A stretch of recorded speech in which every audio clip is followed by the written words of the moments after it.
Let's start with something that might hurt.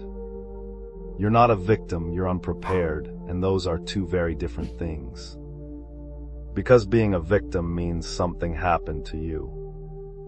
Being unprepared means something happened, and you didn't build the capacity to handle it. Big difference, one removes responsibility, the other demands growth. And most people choose the first.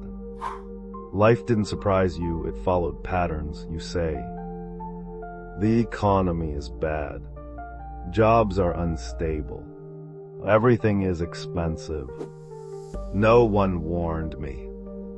But inflation isn't new. Layoffs aren't new, competition isn't new, uncertainty has always existed. What's new is how comfortable you became. You assumed stability. You assumed safety. You assumed things will work out. That's not strategy, that's hope. And hope is not a financial plan. You did lose control, you never built it. When an emergency hits and you panic, that's not bad luck. That's lack of preparation, no savings, no multiple income streams. No valuable skill that's hard to replace, no network, no margin. Then something goes wrong. And suddenly it's the system's fault.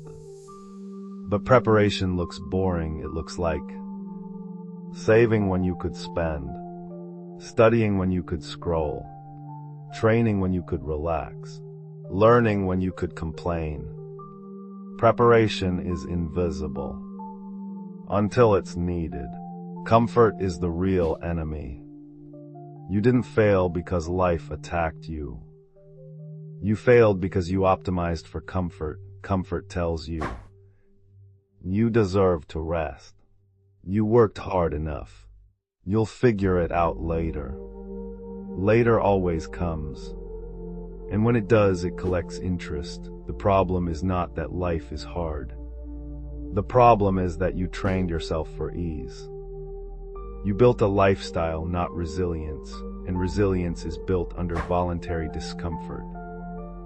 The victim mentality feels good. Let's be honest, blaming external factors feels powerful.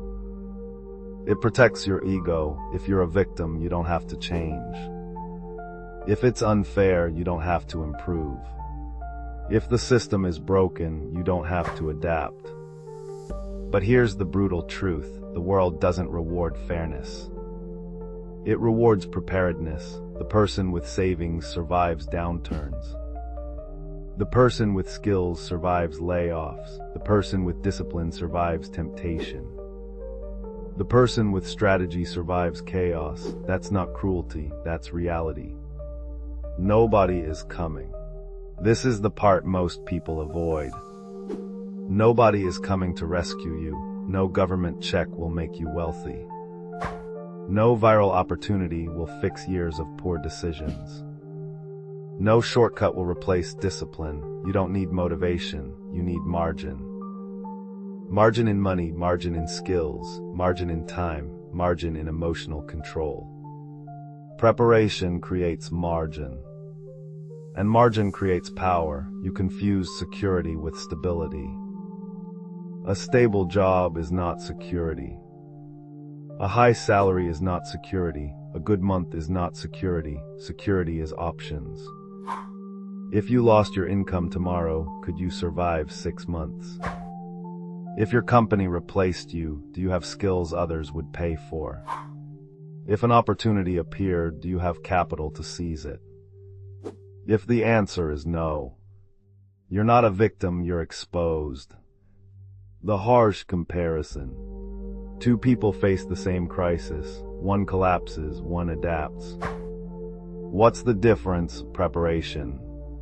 The second person built saving, built skill, built discipline, built networks, built emotional control. They didn't predict the crisis. They prepared for uncertainty. That's maturity, and maturity is rare. What preparation actually looks like. It's not glamorous, it's not Instagram worthy. It's not exciting, it looks like spending less than you earn. Investing consistently. Learning high-value skills, building multiple income streams, strengthening your body. Strengthening your mind, being uncomfortable on purpose. Preparation is boring. Crisis is dramatic. Most people wait for drama. Winners prepare in silence. The identity shift. Stop saying, "I'm unlucky. I always get the worst timing. I never get opportunities." Replace it with, "I wasn't ready. I need to improve. I need to build capacity." That shift changes everything. Because victims wait, prepared people act. Victims complain, prepared people calculate. Victims hope, prepared people build. The real freedom. Freedom isn't about money alone. It's about optionality. When you're prepared, you don't panic. When you're prepared, you don't beg. When you're prepared, you don't settle. Preparation removes desperation, and desperation is expensive. It makes you accept bad deals, bad jobs, bad relationships, bad investments. Preparation gives you leverage. Leverage gives you confidence. Confidence gives you control. Final truth. You're not cursed, you're not targeted, you're not uniquely unlucky. You're undertrained, underprepared, undisciplined, and that's fixable. The world isn't against you, it's indifferent, which means the responsibility is yours. Stop building a comfortable present. Start building a resilient future, because the next crisis is not a question of if. It's when, and when it arrives. You won't be a victim if you